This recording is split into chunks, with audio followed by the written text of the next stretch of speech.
Salut Pascal, on se retrouve ici pour un premier épisode podcast sur l'analyse de sites internet. Donc moi c'est Roman Bourquin, EasyGiga, et toi?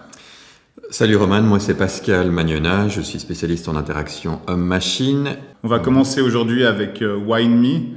Et ce qui est pas mal, c'est qu'on sait clairement en fait tout de suite de quoi il s'agit. Même si on connaît pas du tout, même si on découvre ce site pour la première fois, on comprend tout de suite avec le petit descriptif, enfin une phrase, de quoi il est question. Je trouve que le design, l'approche, elle est assez propre, assez professionnelle, mais je ne sais pas vraiment qui c'est qu'il y a derrière et je ne sais pas qui c'est qui peut me faire redécouvrir le vin, parce que c'est ce que propose le site, redécouvrir le vin.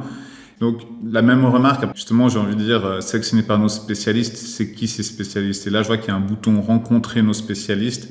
Donc moi, intuitivement, j'aurais envie de cliquer ici. Ouais, moi aussi, c'est ce que je ferais, effectivement. C'est peut-être un peu, c'est dommage que ça arrive sur une troisième page, finalement, depuis la homepage. J'avais déjà vu ce site avant, je sais qu'il y a Philippe Chevrier, donc chef 2 étoiles Michelin, ça pose tout de suite le décor. Effectivement, c'est une sacrée référence, donc c'est vraiment dommage de ne pas le mettre en avant sur la homepage, parce que ça te donne tout de suite une indication sur le niveau de qualité, a priori, des gens qui sélectionnent les vins.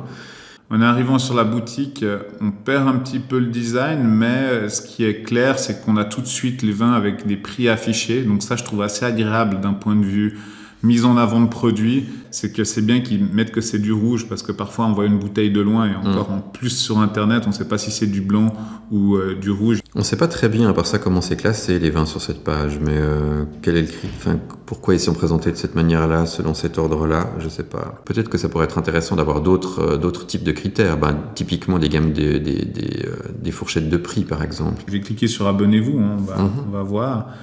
Et là, on me dit donc s'abonner à notre, c'est marrant, s'abonner à notre abonnement. Au niveau du français, c'est pas fantastique. Ouais. Donc il y a un mélange de français et d'anglais qui est assez présent sur le site.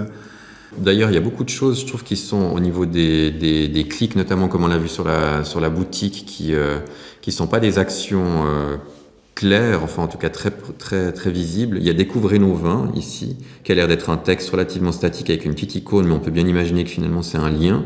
Mais il ne présente pas les caractéristiques ni d'un bouton ni d'un lien, en tout cas quand on ne passe pas la souris dessus. Ouais. Là, on a cliqué sur Découvrez nos vins, et puis on arrive sur une page de contact. Mais j'ai envie de dire sur un site de vin où c'est écrit boutique, cours de dégustation, comment ça marche, on pourrait imaginer que ce soit déjà écrit notre sélection actuelle ou la sélection du mois de mars, par exemple.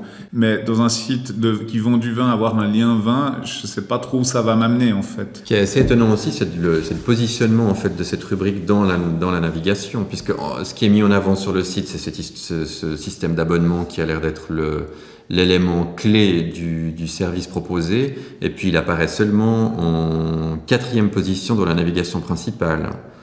Moi, j'aurais un autre problème également, c'est que je me dis, j'achète 3 mois d'abonnement cadeau, 9 bouteilles. Si je sais pas, 2 bouteilles sont bouchonnées, comment ça se passe à ce moment-là? Quelle est la garantie du site? Qui ils sont pour dire, tout d'un coup, c'est bouchonné? Comment ils vont me recevoir en disant non, mais c'est pas notre problème? Alors, moi, il y a un truc qui me dérange, et ça, je vais le dire souvent, c'est que quand je vois pas d'adresse physique, je vois pas de numéro de téléphone, si j'ai quoi que ce soit comme problème, j'ai peut-être parfois juste envie de téléphoner un petit coup ou juste m'assurer qu'il y a bien quelqu'un au bout.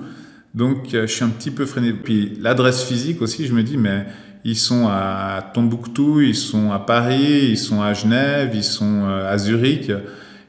Si on retourne à la homepage, depuis le départ, il y avait cet aspect social et puis cet aspect par rapport à l'abonnement. Alors là, c'est vrai qu'il est plus qu'à découvrir chaque mois une fantastique sélection de nouveaux vins.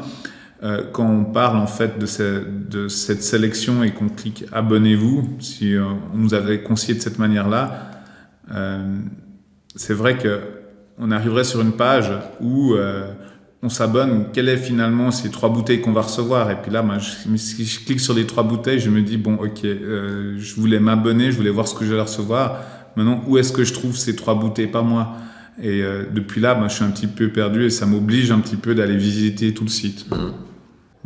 Pascal, je te remercie pour ce premier podcast au sujet du domaine du vin, e-commerce dans le vin avec WineMe. Merci à toi, à bientôt.